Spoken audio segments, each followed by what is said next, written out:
Hey everyone, One Big Boss here. As you can tell by the title of the video that you clicked on, we're talking Resident Evil, but more specifically, we're talking how would I do a Resident Evil series? You know, I've talked about the Netflix series, I believe, in about 2 or 3 videos here on the channel, and some people didn't like what I had to say, and a lot of people had what I like to say about that series and where it went, and I want to make things perfectly clear. I'm not happy that, you know, writers and directors and cast and crew members lost their job. I want to get that straight out because apparently if you say anything negative about the show, you're happy that everybody lost their job. I've been seeing how Twitter was, I've been seeing how people react to it, and there's so many people out there that at first were dismissing this show and still hating it, and then all of a sudden flipped the boat, and now all of a sudden they're saying that, like, oh yeah, you're a terrible fan if you wished for this to be done for, and that you didn't want this to happen, yada yada yada. It's like, yeah, nobody wanted this to happen, but I'm not happy that people lost their jobs. I have friends who are actors, and myself working on films, and as I do, I understand. I understand what it's like to lose your job on these things. You don't want that, but again, what a lot of people do want is proper representation of a property that they've loved for so long, okay? You can have things change as time goes on, but let's face it, it just wasn't done correctly, and it wasn't handled by the right people.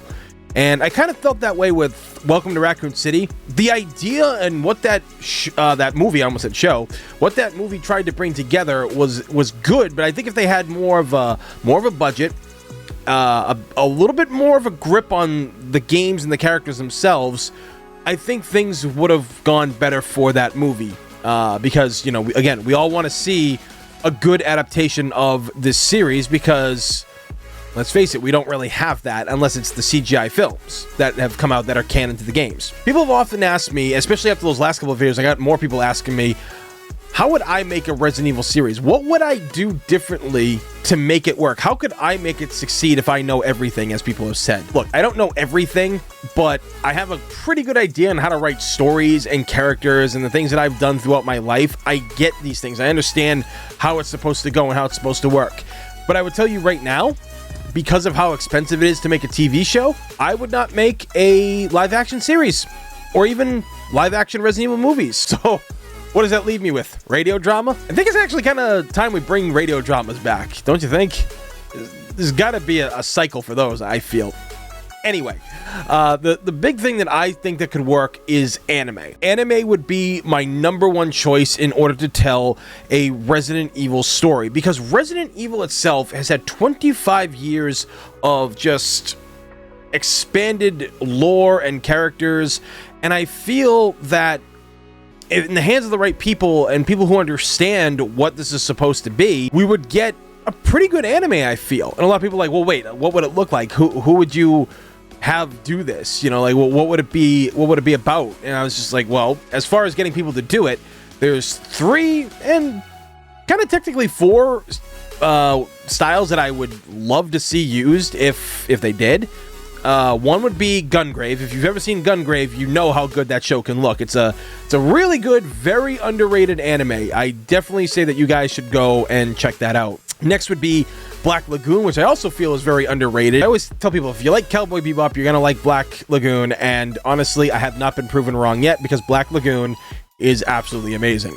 And the next one would be the Hellsing Ultimate anime, because we all know how bloody and violent, but how crisp and clean everything in that looked, right? It was absolutely phenomenal, that art style. And then the final one, because it did so well on Netflix, the people who did Castlevania. The people who animated Castlevania have done an amazing job, and all the other studios that I mentioned before of the animes that they did amazing. And I feel that look, especially with how Hellsing is and how Castlevania is, I feel it would fit what Resident Evil is. It's about bioweapons, zombies ripping people apart, dogs, and, you know, hunters, lickers, Nemesis, Mr. X, the Tyrant, all this stuff.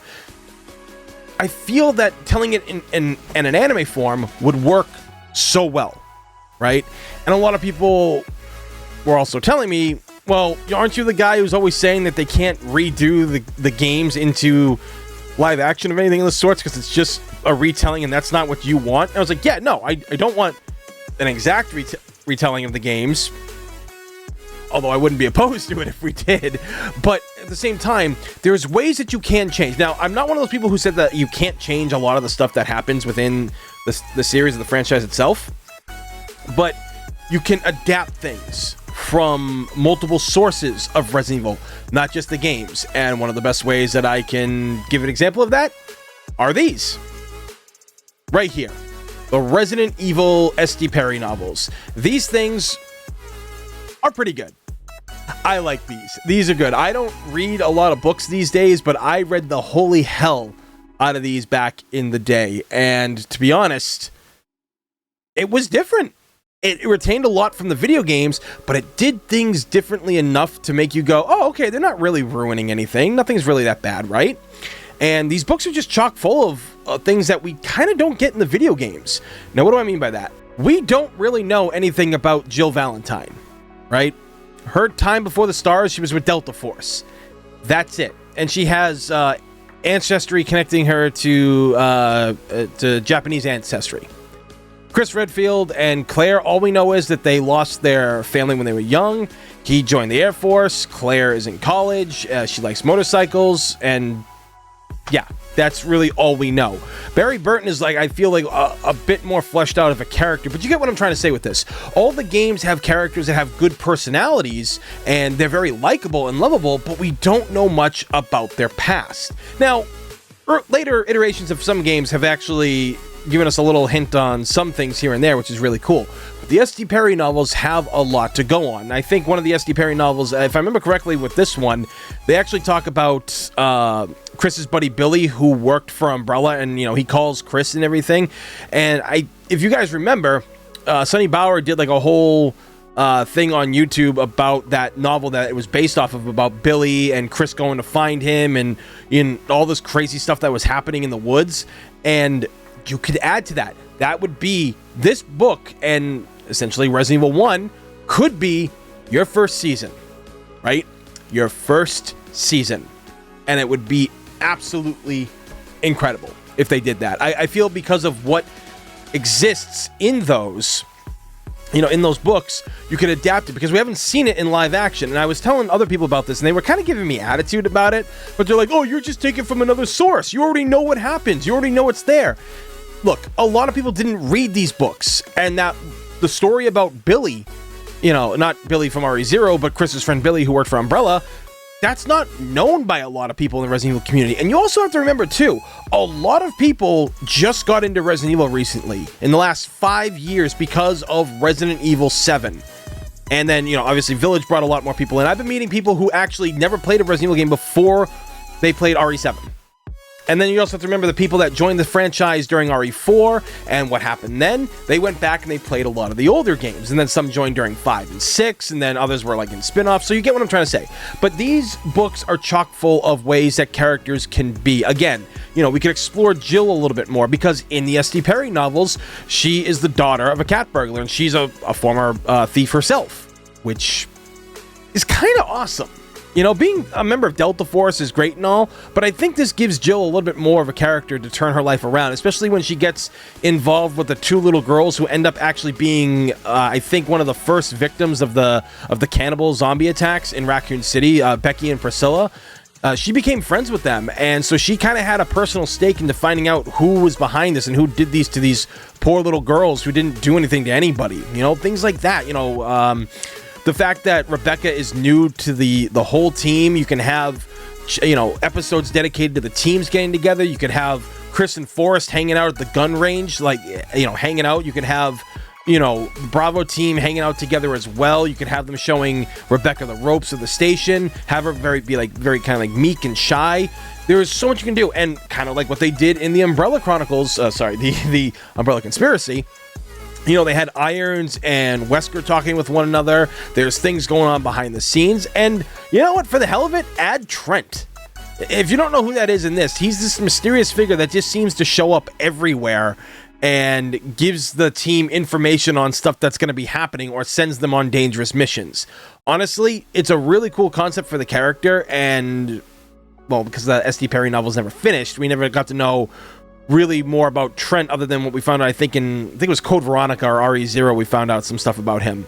But, you know, there's so much love in those books right there that you could turn into an anime. You could have them explore the Spencer Mansion. You could have them, you know, go to town meetings with the police chief, have them all be there. You could build up to that suspense leading up to the Spencer Mansion. And then for season 2, you could or even like a shorter season of it, you could adapt Columbine Cove, which is probably the best original story out of all these ones that, well, there was technically only 2, but this one's about Rebecca going up to Maine and dealing with a madman who's got a virus that lets him control people that get infected. And the beginning of this book is great. If you have not read this book, please do. There is a part in this book where Rebecca goes to Barry's house, and he's gotten his family out of Raccoon City, and Jill and Chris are there, and they meet with David Trapp, who's the captain of the STARS team up in Maine, and they find out that the whole STARS organization, because, again, this is something cool that you can build upon, right? You have the ability to, you know, make STARS more than just Raccoon City, which is what they did here. The STARS are all around the nation, all around the United States, and they end up coming to Barry's house and shooting up the place to kill them because, again, they know too much about what's going on, so nobody in the STARS can actually be trusted. It's really kind of crazy, like the conspiracy that comes from all this. Again, it would make for a great anime. It really would. Think about like anime that you've seen that's like just top-notch animation with great writing. I mean, hell, season 3 could literally be an adaptation of RE2. And this book was good too. It talks a little about Leon and his past. It shows that Claire's, you know, like she likes Nirvana. They talk a little bit about her past, if I remember correctly, in this book. They build upon these established characters in all the right ways.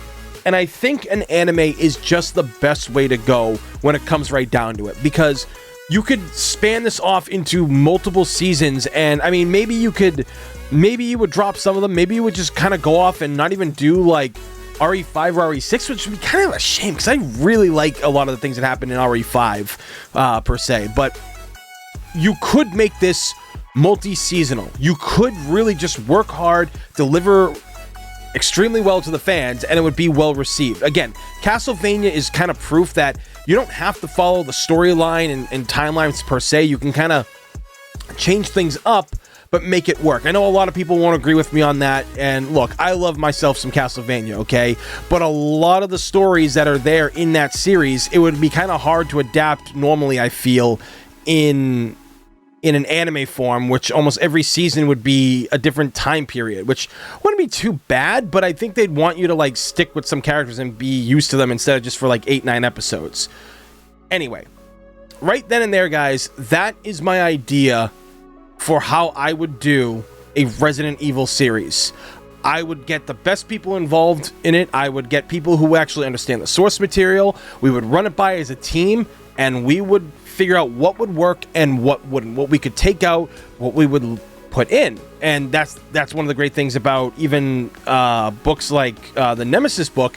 This was actually one of the better ones in this S.D. Perry series. This one actually had Jill go to a school, and it was all like she boarded up, she got people together, they banded together inside, and she's going around the city trying to help people. She comes back to it at one point in the book, and the whole school is just completely overtaken by zombies. Everybody inside is dead. If I remember correctly in the book, she talks about how someone is must have saw a loved one getting attacked and ripped down the barricade and ran outside, and the zombies overran the school.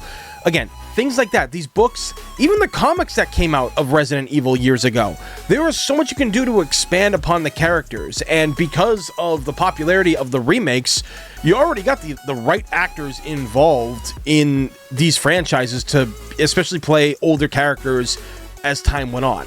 And you could even, hell, if you didn't even want to follow the series after the Raccoon City incident, right? Like where RE3 ends it, and then, you go to Code Veronica, you could do other things. You could adapt Survivor in some ways. Or you could have Ark Thompson just show up in a series. Like he's talking with Leon after Leon becomes an agent and then, sends him off somewhere. Sheena Island and all the stuff that happens on it, I don't know how well you could adapt that. But just showing Ark Thompson going on a mission from Leon, and then Leon ends up going on off to other missions. It fits. It works. Fans would love that, because if you can do Easter eggs, both good and bad. Easter eggs being thrown in the wrong time and the wrong people, that it's connected to the wrong character. could kind of throw a lot of people off. Kind of like how, Claire was unlocking Chris's door and Wesker was playing the piano in, Welcome to Raccoon City, and Jill wasn't. Jill had nothing to do really in Welcome to Raccoon City, which was a shame because I think her actress did a great job. But I'm sure a lot of you can agree with me on this, and how these are supposed to be handled, because with the history of Resident Evil and the love that the fans have given it and the ideas that can come from it, we could definitely make a great series. And honestly, I'm hoping that whoever goes to Resident Evil next does this idea. Like, see this video here and just run with it. If you got the money to buy it from Capcom and get the IP for this, please do, because I think fans deserve something like this. I really do. So, you guys have heard my 2 cents on this. How would you make a Resident Evil series? Would you do it live action? Would you do movies? Would you do anime? Would you do cartoons? How would you make a Resident Evil series your own? Let me know down in the comments below. So, that being said, please thumbs up and subscribe because it's free, and in this day and age, free is a damn good thing. As always, everybody, thank you for watching. I'm One Big Boss, and I will see you all next time. Hey everyone, thanks again for watching this video. If you can give it a like and a share, that'd help my channel out big time. Follow me on Instagram and Twitter where I'm most active, links down below in the description. Also make sure you click the bell to get notified when new videos are posted and when I go live for streams here on the channel, which I do regularly. If you want to become a Patreon to help me out, you get cool perks just for joining, such as early access to reviews and monthly hangouts on my Discord with me. Many thanks again guys, greatly appreciate it.